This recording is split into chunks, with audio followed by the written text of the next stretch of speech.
जय हिंद friends, welcome back to our YouTube channel. Friends, आज के इस वीडियो के अंदर बात करेंगे इंटरनल ट्रीटमेंट मेथड्स के अंदर थर्ड वाला, जो कि है काल्गन कंडीशनिंग। फ्रेंड्स, इसको एक और नाम से जाना जाता है सोडियम हेक्सामेटाफॉस्फेट। ठीक है, तो उसका क्या कर इस मेथड के अंदर क्या करेंगे, जो सोडियम हेक्सामेटाफॉस्फेट है उसको हार्ड वाटर के अंदर मिलाया जाता है, जिससे कि जो भी हमारे हार्ड वाटर के अंदर हार्डनेस है वो क्या करेगा, एक प्रकार से एक सोल्यूबल कंपाउंड बना लेता है और वो सोल्यूबल कंपाउंड हमारा वाटर के अंदर सस्पेंडेड होता है, जिससे कि वहां पर स्केल का फॉर्मेशन नहीं होता है और हमारा पर्पस फुलफिल हो जाता है। तो आइए बिल्कुल बेसिक से बात करेंगे हम इसके बारे में। देखो, यहाँ पर लिखा गया है कि इस this method involves adding of sodium hexametaphosphate, लेकिन कहां पर? तो मैं कह सकता हूं जो हार्ड वाटर रहेगा बॉयलर के अंदर, प्लस इसको मिला देंगे, किसको? कैलगन को बोल दो।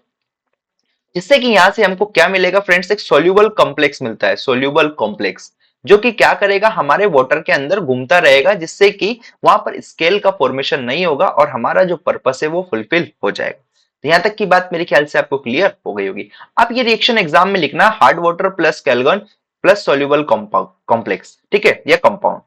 तो यहाँ पर आगे अगर बात करें हम, तो आपके लिए चीज लिखी है कि इसी को हम लोग कैलगन बोलते हैं, किसको? सोडियम हेक्सामेटाफॉस्फेट को। ठीक है, आगे अगर बात करें फ्रेंड्स इसी के अंदर, तो वो है कि it is added to prevent the scale in the sludge formation. आखिर में क्यों मिला रहे हैं, सारा झमेला क्यों कर रहे हैं हम लोग बॉयलर के अंदर, कि जो भी बॉयलर प्रॉब्लम से वो ना हो, डेट इज स्केल और स्लज का फॉर्मेशन ना हो, इसलिए हम लोग यहाँ पर सोडियम हेक्सामेटाफॉस्फेट डाल रहे हैं। ठीक है, क्या होता है फ्रेंड्स, इसको मिलाने के बाद, इससे मिलाने के बाद it convert the scale forming impurities like calcium sulphate हो गया, मैग्नीशियम सल्फेट हो गया, कैल्शियम क्लोराइड हो गया, मैग्नीशियम क्लोराइड हो गया। इनको क्या करता है, ये हमारे एक सोल्यूबल कॉम्प्लेक्स कंपाउंड में कन्वर्ट कर देता है। अगर अगर जो हमारी स्केल और स्लज फॉर्मिंग इंप्योरिटीज थी, अगर वो हमारी एक सोल्यूबल कॉम्प्लेक्स कंपाउंड में कन्वर्ट हो जाती है, तो उसको क्या करेगा, अगर वो सोल्यूबल रहेगा वाटर के अंदर थ्रू आउट, तो उससे क्या होगा, वहां पर स्केल का फॉर्मेशन नहीं होगा, जिसकी वजह से वो हमारे बॉयलर्स के लिए हार्मफुल नहीं होने वाला है। ठीक है, तो मेरे ख्याल से यहां तक की बात आपको क्लियर हो गई होगी। आगे अगर बात करें फ्रेंड्स, जो हमारा सोडियम हेक्सामेटाफॉस्फेट है वो कुछ इस टाइप का आपको दिखाई देता है। ठीक है, तो जब इसका डिसोसिएशन होगा, तो यहां से हमको सोडियम प्लस ये कंपाउंड देखने को मिलेगा। अब फर्दर क्या होगा फ्रेंड्स, जैसे ही आगे रिएक्शंस होगी, किससे? इसकी रिएक्शंस हम लोग करा देंगे हार्ड वाटर से, जिससे कि यहां से एक सोल्यूबल कॉम्प्लेक्स हमको देखने को मिल जाएगा। ठीक है, तो उसके रिएक्शंस में आगे आपको बताऊंगा, बट आपको ये चीज ध्यान रखनी है, ये सारे पॉइंट्स, क्योंकि एग्जाम में आपको लिखना होता है। ठीक है, ओके। आगे अगर बात करें फ्रेंड्स यहाँ पर, तो अगर हम हार्ड वाटर के अंदर 0.5 to 5 ppm of sodium hexametaphosphate मिला देते हैं, तो वहां से स्केल फॉर्मेशन को ऐसा बचाया जा सकता है। कैसे? दो तरीके हैं जिनसे कि हम लोग स्केल फॉर्मेशन को प्रिवेंट कर सकते हैं with the help of sodium hexametaphosphate या फिर कैलगन बोल दो। ठीक है, जैसे कि पहला है कि at low temperature and pressure. Low temperature और प्रेशर पे क्या होता है फ्रेंड्स, ये जो है हमारा सोडियम हेक्सामेटाफॉस्फेट, ये हमारा एक स्टेबल और सोल्यूबल कॉम्प्लेक्स बना लेता है कैल्शियम सॉल्ट के साथ, जिससे कि हम लोग क्या करते हैं, स्केल को प्रिवेंट कर सकते हैं। जैसे कि आप जानते हैं स्केल किसकी वजह से होती है, तो स्केल हमारी होती थी, हम लोग बात किए आगे, कैल्शियम सल्फेट की वजह से। अगर ये कैल्शियम सल्फेट हमारा क्या करेगा, एक सोल्यूबल कॉम्प्लेक्स में कन्वर्ट हो जाएगा, डेट इज कैल्शियम का सॉल्ट, तो ये फर्दर ये नहीं बन पाएगी। जैसे कि मैं आपको यहाँ पर रिएक्शंस में बताता हूं। देखो, पहला, डिसोसिएशन ऑफ कैल्गन या फिर सोडियम हेक्सामेटाफॉस्फेट, इसका डिसोसिएशन हुआ, और ये जो डिसोसिएशन हुआ, तो ये रिएक्शन, इसकी रिएक्शन हमने किससे कराई, ये क्या है, कैल्शियम सल्फेट, डेट इज इसको मैं कह सकता हूं हार्ड वाटर। हार्ड वाटर के साथ इसकी रिएक्शन हुई, तो इसने बना दिया कैल्शियम फॉस्फेट। अब ये जो कैल्शियम फॉस्फेट बना, ये मेरा क्या, एक प्रकार का सोल्यूबल कॉम्प्लेक्स है या सोल्यूबल कंपाउंड है, सोल्यूबल कॉम्प्लेक्स बोल दो, मैंने दोनों कंबाइन कर दिया। ठीक है, तो इसको क्या करेंगे हम लोग, ये हमारा एक प्रकार से क्या है, देखो यहाँ पर लिखा है ऑलरेडी कि ये सोल्यूबल कॉम्प्लेक्स है। अब अगर अब अगर हमारा ये जो थी, क्या बोले, कैल्शियम सल्फेट जो थी स्केल कॉजिंग इंप्यूरिटी, इसकी क्या था, एक प्रकार का स्केल था। अब ये स्केल किस में कन्वर्ट हो गया, स्केल मेरा कन्वर्ट हो गया सोल्यूबल कॉम्प्लेक्स में। तो मेरा जो स्केल का जो प्रॉब्लम आ रहा था बॉयलर के अंदर, वो अब नहीं रहेगा। तो हम कह सकते हैं कॉल्गन कंडीशनिंग के अंदर क्या होता है, इसके अंदर जो स्केल फॉर्मिंग कंपाउंड था डेट इज या सॉल्ट था कैल्शियम सल्फेट, उसको सॉल्यूबल कॉम्प्लेक्स में कन्वर्ट करा दिया गया है, जिसको हम लोग कह सकते हैं कैल्शियम फॉस्फेट। साथ में Na2SO4 हमको मिल जाएगा। तो मेरे ख्याल से ये चीज आपको क्लियर हुई कि अगर हम लोग वाटर के अंदर 0.5 से 5 ppm कैल्गोन मिला देते हैं तो उसकी वजह से क्या होगा, उसकी वजह से एक स्टेबल वहां पर कॉम्प्लेक्स स्टेबल और सोल्यूबल कॉम्प्लेक्स हमको देखने को मिलेगा, किसके साथ, कैल्शियम सॉल्ट के साथ, जिससे कि स्केल का फॉर्मेशन रुक जाएगा। क्योंकि जो मेजर कल्प्रिट है इसके स्केल के लिए वो कैल्शियम सल्फेट है। अगर इन दोनों को अलग अलग कर देंगे ना, इन दोनों को अलग कर दो, जुदा जुदा कर दो, दूर दूर कर दोगे आप, तो यहाँ पर आपका स्केल का फॉर्मेशन नहीं होगा, ठीक है, और आपका पर्पस फुलफिल हो जाएगा।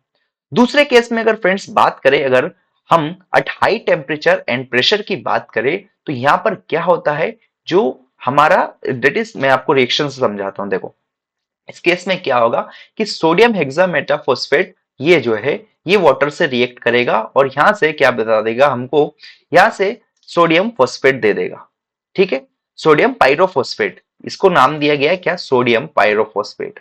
ध्यान रखिएगा थोड़ा सा, सोडियम पायरोफॉस्फेट। देखो फ्रेंड्स, अगर एग्जाम में आपको रिएक्शंस याद नहीं रहती तो नाम भी आप लिख सकते हैं, जिससे कि आपको पूरे मार्क्स मिलने के चांसेस है, ठीक है।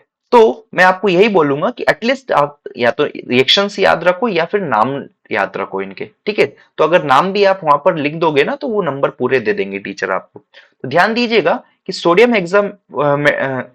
हेक्सा मेटाफॉस्फेट ने वाटर के साथ रिएक्शन करके क्या बनाया, सोडियम पायरोफॉस्फेट प्लस H2 जो कि रिलीज हो जाएगा गैस है। अब ये सोडियम पायरोफॉस्फेट की रिएक्शन हमने हार्ड वाटर से कराई, डेट इज HW क्या है, हार्ड वाटर है। कैल्शियम सल्फेट हो सकता है, मैग्नीशियम सल्फेट हो सकता है, कैल्शियम क्लोराइड हो सकता है, कुछ भी हो सकता है, but for time being calcium sulphate जो है इसकी रिएक्शन हमने कराई सोडियम पायरोफॉस्फेट से, तो ये यहाँ से कैल्शियम ऑर्थोफॉस्फेट बनाएगा। ये क्या है मेरा, calcium orthophosphate plus Na2SO4 sodium sulphate. तो ध्यान दीजिएगा इस भी केस में क्या हुआ, इस केस में हमने जो हमारा कैल्शियम सल्फेट था that is scale causing substance था, स्केल डेट इज हार्ड होता है, ये कैसा होता है, स्केल कैसा था हमारा, हम जब स्केल के बारे में पढ़े थे तो स्केल हमारा कैसा था, हार्ड था। इस स्केल को हमने क्या कर दिया फ्रेंड्स, लूज स्लज में कन्वर्ट करा दिया, लूज स्लज है ये, कौन, कैल्शियम हमारा ऑर्थोफॉस्फेट कैसा है, लूज स्लज है। अगर ये लूज स्लज में कन्वर्ट हो गया तो इसको ब्लो डाउन प्रोसेस से निकाल सकते हैं ना हम लोग, ठीक है, समझ पाए।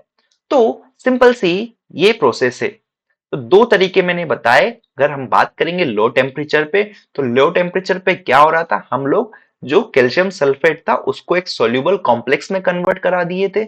दूसरा, अगर हाई टेम्परेचर और प्रेशर पर बात करेंगे तो यहां पर जो हमारा एक स्केल फॉर्मिंग सॉल्ट था उसको हमने एक लूज स्लज में कन्वर्ट करा दिया, हमारा पर्पस फुलफिल हो गया। डेट इज जो हार्ड वाटर जो था जिसकी वजह से स्केल या फिर स्लज हमको देखने को मिल रहा था, उसको हमने क्या कर दिया, सॉफ्ट या फिर लूज स्लज में कन्वर्ट करा दिया, जिससे कि उसको आसानी से ब्लो डाउन प्रोसेस से उस बॉयलर के अंदर से निकाल सकते हैं, ठीक है।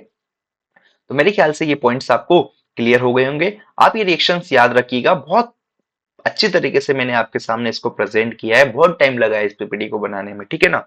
तो अच्छे से इसका यूज करिए। अब बात करते हैं फ्रेंड्स यहाँ पर कुछ लिमिटेशंस की, that is limitations of Calgon conditioning. तो पहला लिमिटेशन फ्रेंड यही है कि it is not applicable for prevention of iron oxide and copper deposition. देखो ये ज्यादा इसके बारे में हमने डिस्कस नहीं किया क्योंकि आउट ऑफ सिलेबस हो जाता है, बस आपको लिमिटेशन ध्यान रख लेना है कि ये आयरन और कॉपर डिपोजिशन को प्रिवेंट नहीं करता है।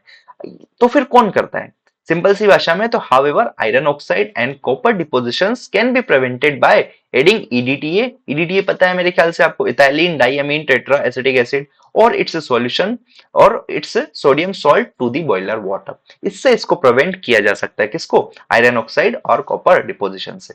तो मेरे ख्याल से यहां तक की बातें आपको क्लियर हो गई होगी। सो वीडियो कंक्लूड करता हूं कि आज हमने क्या बात करी, है ना। तो फ्रेंड्स हमने बात करी सबसे पहले कि आखिर में काल्गन कंडीशनिंग क्या होता है। काल्गन का एक और नाम है डेट इज सोडियम हेक्सामेटाफॉस्फेट, जिसका डिसोसिएशन मैंने आपको बताया।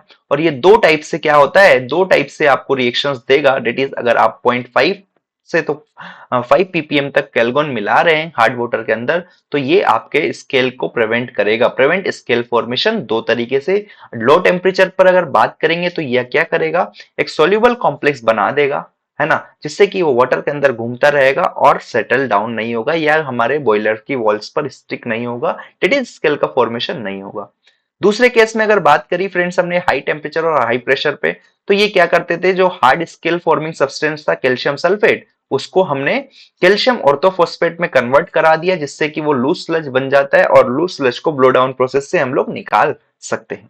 ठीक है, तो यहां तक की बातें मेरे ख्याल से आपको क्लियर हो जानी है। इस वीडियो को बढ़िया से देखिए, समझ नहीं आया तो एक बार फिर से रिपीट कीजिए, और फिर भी कोई प्रॉब्लम है तो आप हमसे कमेंट करके डाउट पूछ सकते हैं। आई होप ये वीडियो आपको अच्छी लगी होगी, आपका कोलगन कंडीशनिंग से रिलेटेड कंफ्यूजन क्लियर हो गया, तो वीडियो को लाइक करें, अपने दोस्तों के साथ शेयर करें, चैनल को सब्सक्राइब करें।